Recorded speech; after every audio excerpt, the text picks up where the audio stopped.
ونستعينه من يهده الله فلا مضل له ومن يضلله فلا هادي له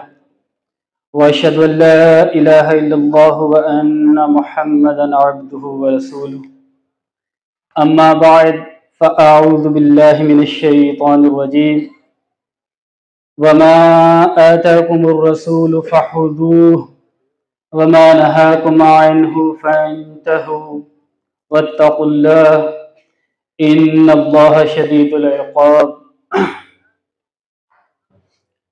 قابل احترام سننے والوں، اللہ کی کتاب کے بعد رسول اللہ صلی اللہ علیہ وسلم کی سنت اسلامی شریعت اور اسلامی قانون کا دوسرا اہم ترین ماخذ ہے۔ یہ بات ابتدائی اسلام سے ہی مسلم اور غیر متنازع رہی ہے۔ اللہ رب العزت نے اپنی کتاب میں صاف اور صریح الفاظ میں فرمایا، یا ایھا الذین آمنوا لا تقدموا بین یدی اللہ ورسولہ، کہ اے ایمان والوں، نہ اللہ سے آگے بڑھنے کی کوشش کرو اور نہ اس کے رسول سے آگے بڑھنے کی کوشش کرو۔ شریعت کے احکامات، ان پر عمل کیسے ہوگا، ان کی تشریحات کیا ہیں، اس کے لیے یہ معاملہ انسان کی اپنی عقل پہ نہیں چھوڑا گیا کہ وہ قرآن کی آیت کو لے اور جس طرح چاہے اس کی تشریح کرتا پھرے، بلکہ اس معاملے کے لیے انسان کو اللہ کے احکامات کا بھی پابند کیا گیا اور اللہ کے رسول صلی اللہ علیہ وسلم کے احکامات کا بھی پابند کیا گیا۔ اس آیت نے یہ بات واضح کر دی کہ انسان کی ہر سوچ، اس کا ہر عمل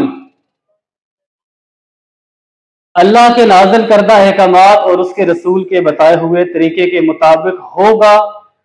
تو وہ قابل اعتبار ہوگا، معتبر ہوگا۔ بصورت دیگر انسان اللہ سے بھی آگے بڑھ جائے گا اور اس کے رسول سے بھی آگے بڑھنے کی کوشش کرنے والا ہوگا۔ اس طرح دوسرے مقام پر فرمایا، وَأَنزَلْنَا إِلَيْكَ الذِّكْرَ لِتُبَيِّنَ لِلنَّاسِ مَا نُزِّلَ إِلَيْهِمْ، کہ ہم نے یہ ذکر تیری طرف نازل کیا ہے لِتُبَيِّنَ لِلنَّاسِ، اور اس کا مقصد کیا ہے کہ تو لوگوں کو کھول کے بیان کر دے، لوگوں کو واضح انداز کے اندر بیان کر دے ما نزل الیہم، جو ان کی طرف اتارا گیا ہے، جو ان کی طرف نازل کیا گیا۔ اس آیت سے ایک بات تو سمجھ میں آ گئی کہ اللہ کے جو احکامات ہیں ان کو واضح کرنا کس کا کام ہے؟ اللہ کے رسول کا کام ہے۔ یعنی اللہ کے احکامات ایسے ہوں گے یا ایسے ہیں جن کی وضاحت ہمارے لیے تب ہی ممکن ہو پائے گی جب ہم اللہ کے رسول صلی اللہ علیہ وسلم کی طرف رجوع کریں گے، ان کی سنت کو دیکھیں گے، احادیث کو دیکھیں گے، تو یہ تبیین تب ہی ہو پائے گی۔ اگر رسول کا درمیان میں کوئی کردار نہ ہو تو پھر اس تبیین کا کوئی مقصد نہ ہوگا، اس وضاحت کا کوئی مقصد نہ ہوگا۔ تو جس طرح اللہ کا نازل کردہ اس کے اوپر ایمان لانا ضروری ہے، ایسے ہی اس کے مطابق اللہ کے رسول صلی اللہ علیہ وسلم کی تشریح جو ہے اس پہ ایمان لانا بھی ضروری ہے۔ اور اسی طرح ایک اور مقام پر فرمایا کہ ہم نے یہ کتاب تیری طرف اس لیے نازل کی ہے لِتَحْكُمَ بَيْنَ النَّاسِ، کہ تم اس کے ذریعے سے لوگوں میں فیصلہ کرو۔ اب یہ بڑی عجیب بات ہے کہ انسان یہ دعویٰ تو کرے کہ میں اس چیز کو مانتا ہوں جو اللہ نے نازل کیا، لیکن رسول اللہ کی سنت کو یا آپ کی احادیث کو میں نہیں مانتا، جبکہ اللہ تعالیٰ کیا فرما رہے ہیں کہ جو اللہ نے نازل کیا اس کے مطابق جو فیصلہ کرے، یہ کام کس کا ہے؟ اللہ کے رسول کا ہے۔ تو کیسی بات ہوگی کہ آپ ایک چیز کو ماننے کے دعوے دار ہوں اور دوسری چیز کہ اس کے مطابق جو اللہ کے رسول صلی اللہ علیہ وسلم کا فیصلہ ہو اس سے صرف نظر کر جائے، اور اللہ کے رسول صلی اللہ علیہ وسلم کے اس کتاب کے فیصلے کو ماننے کی اہمیت کتنی ہے کہ اللہ تعالیٰ نے فرمایا کہ فلا وربک لا یؤمنون، کہ تیرے رب کی قسم یہ مومن ہو ہی نہیں سکتے حتی یحکموک فیما شجر بینہم، یہاں تک کہ تو ان کے درمیان ان کے جھگڑوں کا فیصلہ کرے، ثم لا یجد فی انفسہم حرجا، اور پھر وہ اس فیصلے کے اوپر اپنے دلوں میں تنگی محسوس کریں۔ یعنی فیصلے کو نہ ماننا تو بڑی دور کی بات ہے، فیصلے کے اوپر اپنے دل کے اندر تنگی کو محسوس کرنا یہ بھی جرم ہوگا، اور وہ شخص ایماندار نہیں ہو سکتا۔ تو جب اللہ کے رسول صلی اللہ علیہ وسلم کے فیصلے کو ماننے سے بھی زیادہ ان پہ تنگی محسوس کرنا بھی ایمان سے خارج کر دیتا ہے، تو یہ کیسے ممکن ہو سکتا ہے کہ اللہ کے رسول صلی اللہ علیہ وسلم کی حدیث یا سنت اس کی دین کے اندر کوئی اہمیت نہ ہو؟ بلکہ اس کی تفسیر میں صحیح بخاری کی جو روایت ہے اس میں آتا ہے کہ جو زبیر تھے اللہ کے رسول صلی اللہ علیہ وسلم کے پھوپھی ذات، ان کا ایک شخص کے ساتھ پانی کے معاملے پہ تنازع ہوا، تو فیصلے کے لیے اللہ کے رسول کے پاس آئے، تو اللہ کے رسول نے کہا کہ تم اپنے باغ کو پانی لگاؤ، اس کے بعد جب وہ کناروں تک پہنچ جائے تو اس کو چھوڑ دو پانی کو۔ تو وہاں پر اس شخص نے کہا کہ آپ نے یہ اس لیے کیا ہے انہ ابن عمتک، یہ تو آپ کا پھوپھی ذات ہے، اس وجہ سے آپ نے اس کی سائیڈ لی ہے۔ تو اللہ کے رسول صلی اللہ علیہ وسلم نے فرمایا کہ ابن زبیر سے کہا کہ آپ اپنے کھیت کو اچھی طرح سے سیراب کریں یہاں تک کہ پانی منڈیر تک پہنچ جائے، اور اتنی دیر تک پانی کو روکے رکھیں۔ اور زبیر کہتے ہیں کہ میں گمان کرتا ہوں کہ یہ آیت جو ہے فلا وربک لا یؤمنون اس سلسلہ میں نازل ہے۔ اب اندازہ لگا لیں کہ یہ جو معاملہ تھا، یہ پانی لگانے کا معاملہ، معاش کا معاملہ ایک دنیاوی طرز کا معاملہ تھا، لیکن اس معاملے کے اوپر بھی اللہ کے رسول صلی اللہ علیہ وسلم کے فیصلے کی کتنی اہمیت ہے کہ اللہ نے اس کے لیے باقاعدہ اپنی کتاب کے اندر ایک آیت کو نازل کر دیا، اور قیامت تک کے انسانوں کے لیے یہ بتلا دیا کہ اللہ کے رسول کے فیصلے کو نہ ماننا یا آپ کے کیے ہوئے فیصلے کے اوپر دل کے اندر تنگی محسوس کرنا یہ کتنا بڑا جرم ہو سکتا ہے۔ اسی طرح جب دنیا میں کیے گئے فیصلوں کی اتنی زیادہ اہمیت ہے تو اندازہ لگا لیں کہ رسول کی جو مخالفت ہے وہ کس قدر تباہی کا کام ہوگا۔ بلکہ اس سلسلہ میں سورہ النساء کے اندر اللہ رب العزت نے فرمایا کہ یومئذ یود الذین کفروا وعصوا الرسول لو تسوی بہم الارض، کہ اس دن خواہش کرے گا وہ شخص جس نے کفر کیا اور اللہ کے رسول کی نافرمانی کی، اور یہ چاہے گا کہ زمین کو اس کے اوپر برابر کر دیا۔ یہاں پر اللہ کا کفر بھی آ گیا اور اس کے رسول کی نافرمانی کا ذکر بھی آ گیا،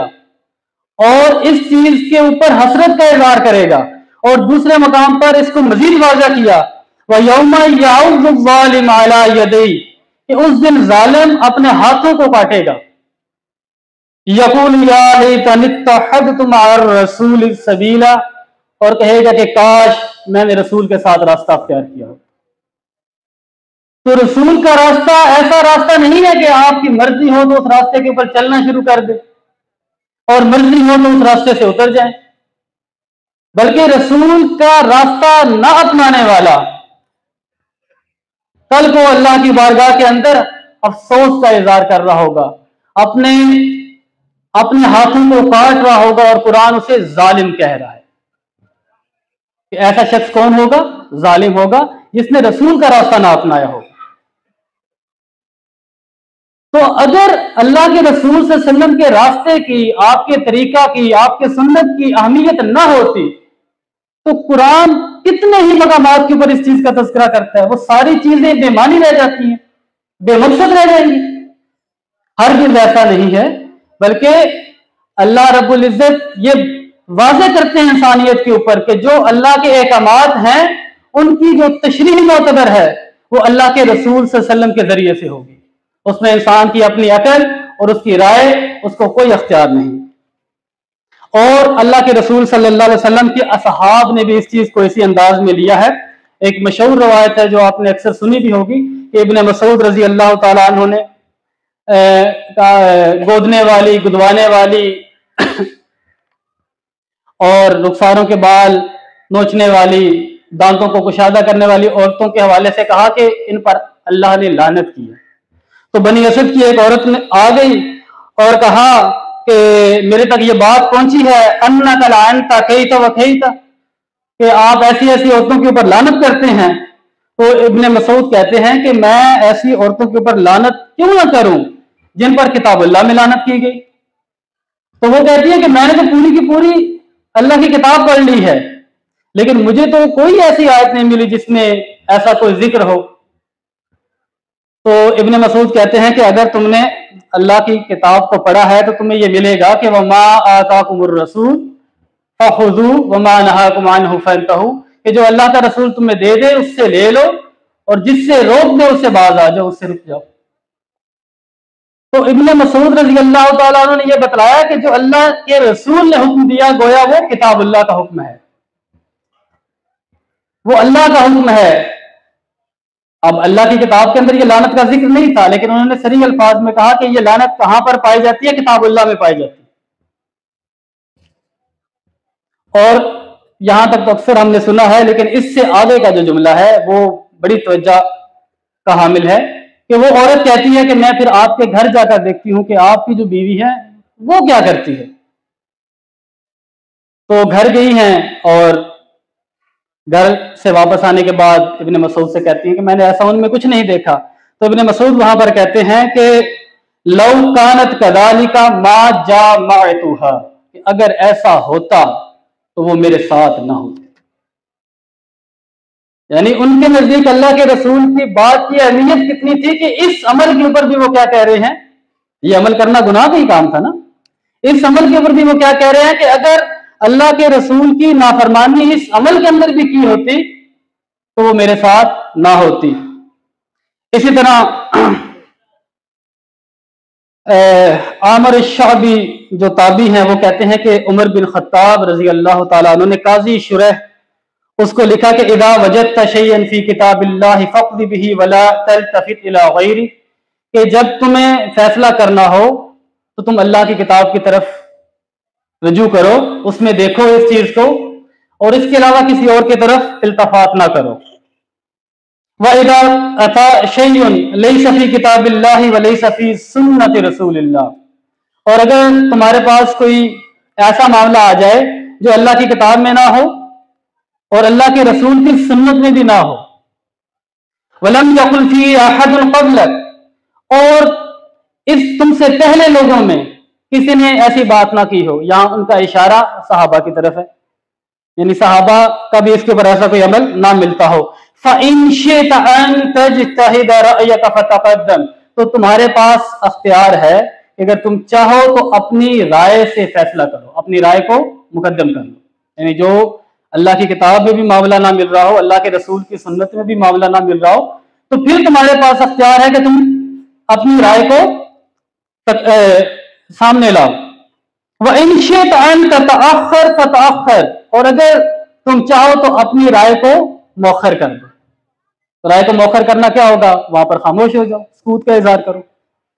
اور پھر وہ آگے کہتے ہیں کہ وَمَا أَرَىٰ التَّأَخُّرَ إِلَّا خَيْرًا لَكَ، اور میں یہ سمجھتا ہوں کہ وہاں معاملے کو چھوڑ دینا ہی تمہارے لیے بہتر ہے۔ یعنی عمر فاروق کہتے ہیں کہ اللہ کے کتاب سے اس مسئلے کو ڈھونڈو، اللہ کے رسول سے ڈھونڈو، اور نہ ملے تو پھر رائے کا اختیار ہے، لیکن رائے کو چھوڑ دینا تمہارے لیے بہتر ہے۔ تو دین کے معاملے میں عمر خطاب رضی اللہ تعالیٰ عنہ کے اس قول نے ایک بات واضح کر دی کہ جو اصل اہمیت ہے وہ کتاب اللہ اور سنت رسول اللہ صلی اللہ علیہ وسلم کی ہے۔ اس کے بعد رائے کا معاملہ آتا ہے، لیکن رائے کو اختیار کرنا احسن عمل نہیں ہے، محمود عمل نہیں ہے۔ اور جہاں پر پورے کے پورے قرآن کی تفسیر اور تشریح ہی اپنی رائے کے اوپر کی جا رہی ہے، تو اندازہ لگا لیں کہ ان کی کیا حیثیت رہ جاتی ہے۔